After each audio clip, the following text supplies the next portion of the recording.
Podcast One presents The Lady Gang, the Hollywood girl posse, with LadyGang Quickie. Here's Kelty Knight, Becca Tobin, and Jack Vanek. Let's make this quick. Hello. Welcome to the LadyGang Quickie. I am Becca here with Jack and Kelty. Good morning. Hello. Good morning. We've got our morning voices. I am ugly again, and I'm back in the show world where if you allow a professional glam team to do your hair and makeup and really spend the time on it, and then you go in like the best lighting you've ever been on, you'll look at yourself on camera and be like, damn, I'm a smoke show. And then you wake up the next morning and you still have the hairspray in your hair and the glitter has washed off and you're like, nope, nothing has changed. Actually, I am the same dumpster fire I was before.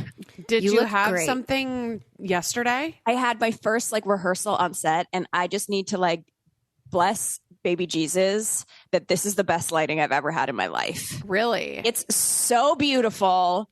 Oh my God. Thank you. Thank you. So is it the same kind of lighting that we had when we did it's the same stage. Yeah.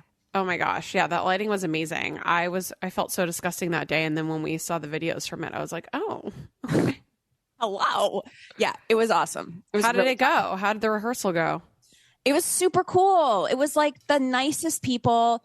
And I really love the format of the show. It's like, do you remember that show Daily 10? Yeah. It was like the top 10 stories of the day. Yeah. And then they used to do half an hour of that. And then they used to do e-news.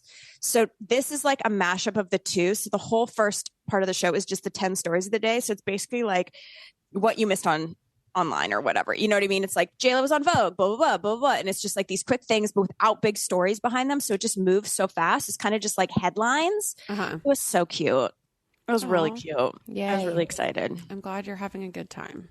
Me too. So far. Although, So far. Uh-oh. before we start, I'm asking the Lady Gang for advice on something. Like me and Jack or the community? You guys, but I don't know that you're going to have the answer. So I'm feeling like the community is there. Okay. Okay. Okay. So for a very long time, so I know we've had Third Love as a bra sponsor in the past. And I usually in my regular life have been wearing a Third Love bra.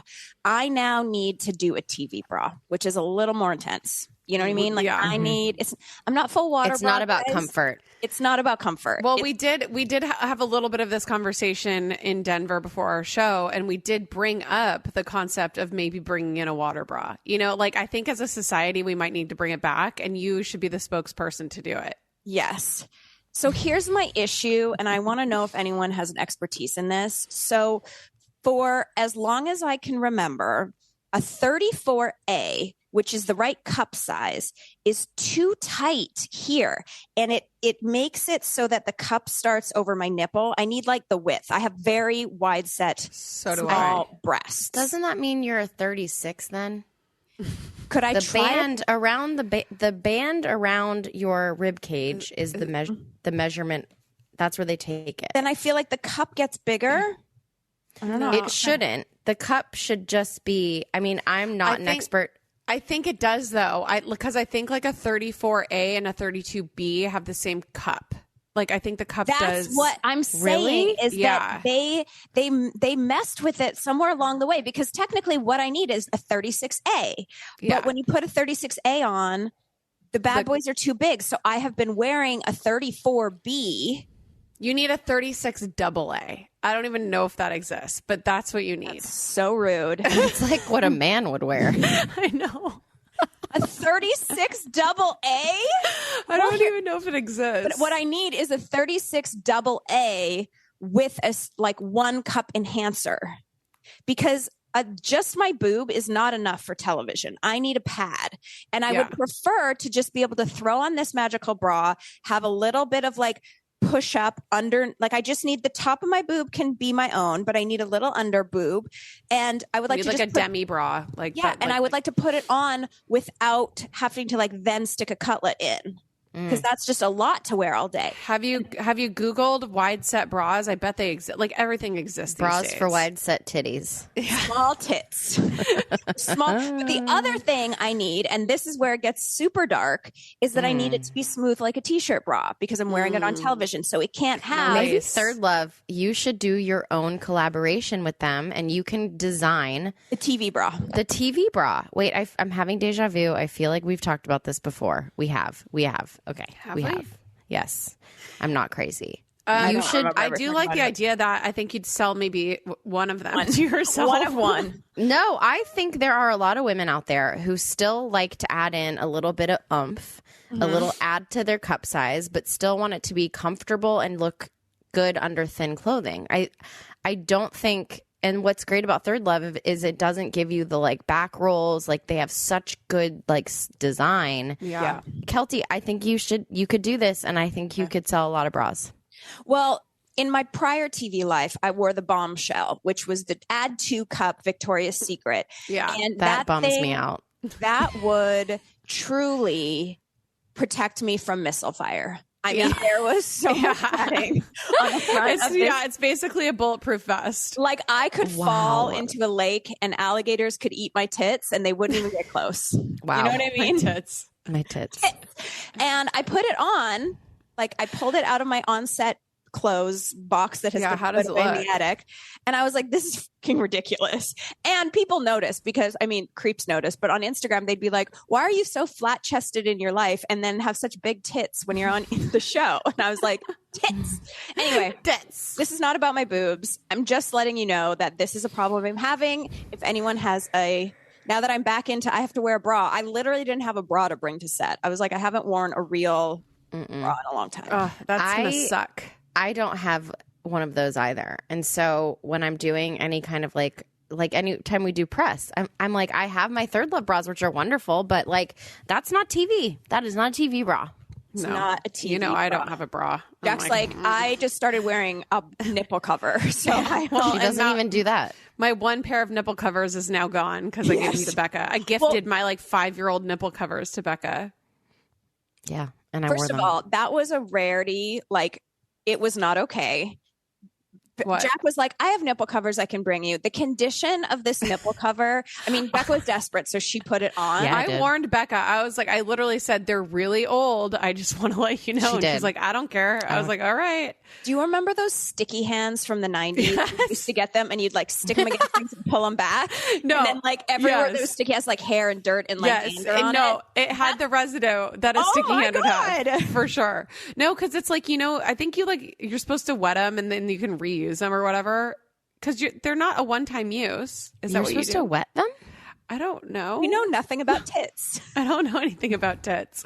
I thought so, but maybe that was my downfall is I wet them and they started getting all this dirt and grime on them. But Gross. you know what? Whatever.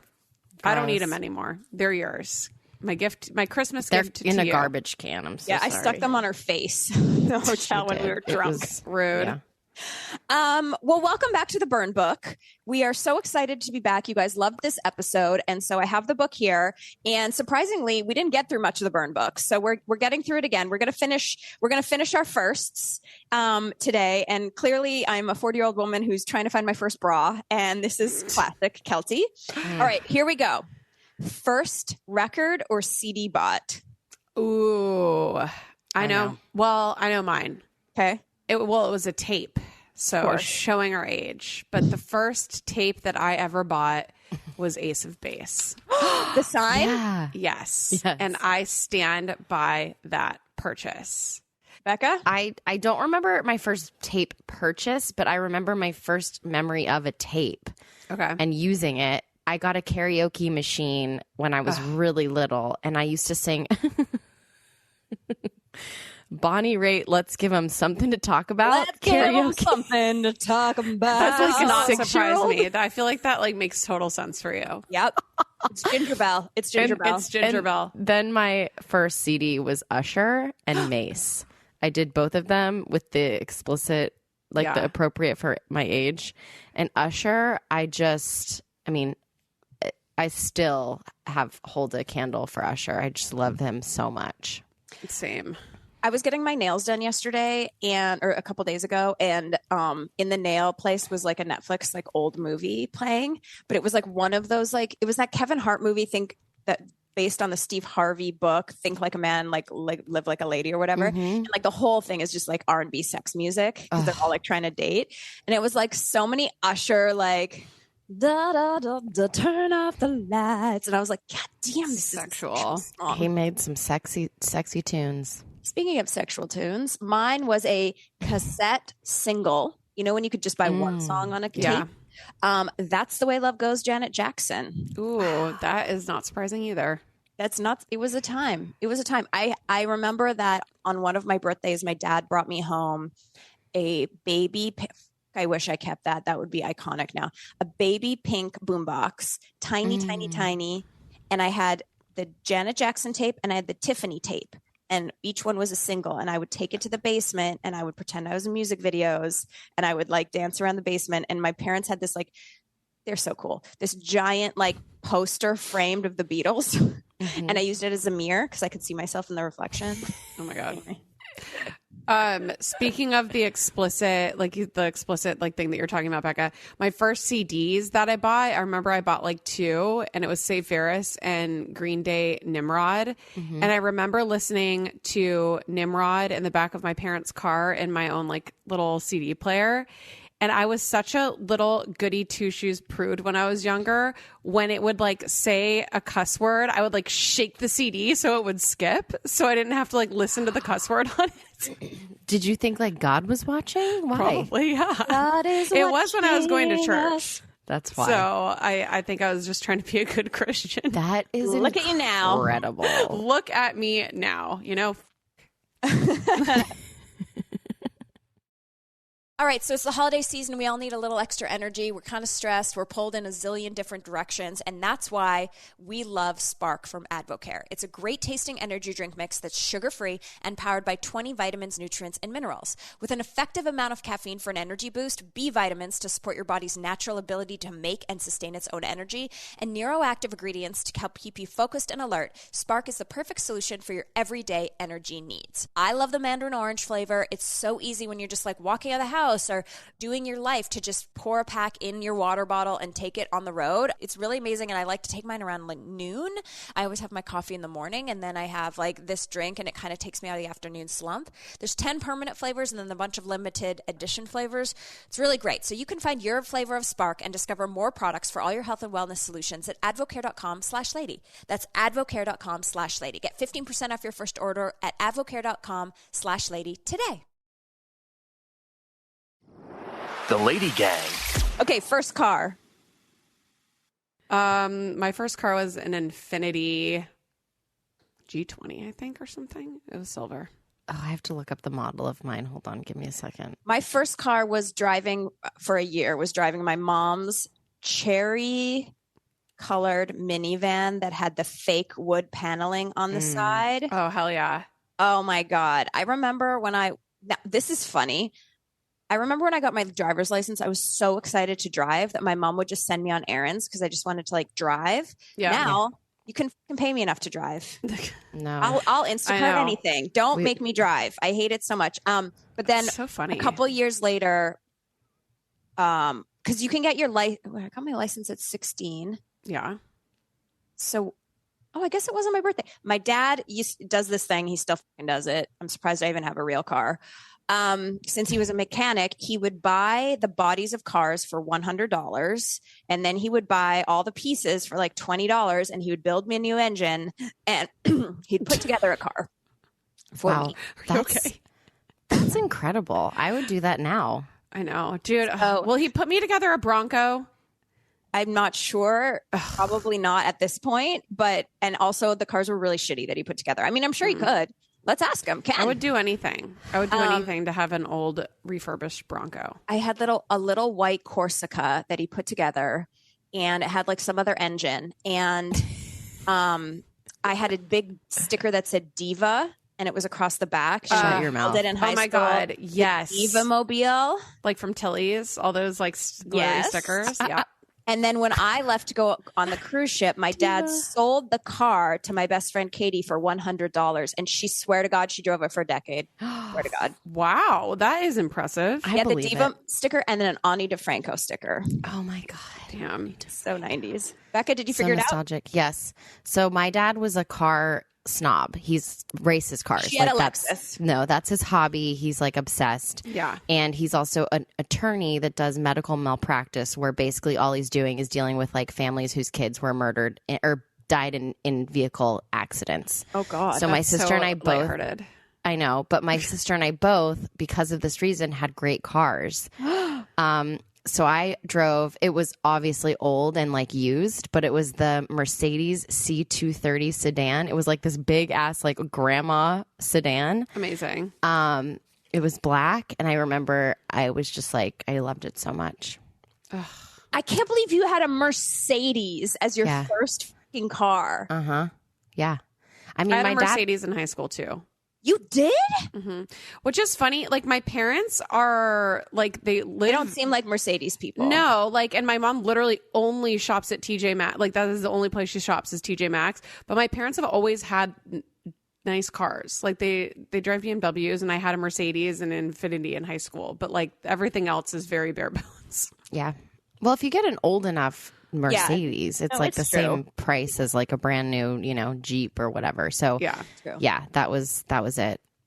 Yeah. Damn. Okay. I think we've talked about this before, but I'm bringing it up. First kiss. Oh my God. Blake Douglas.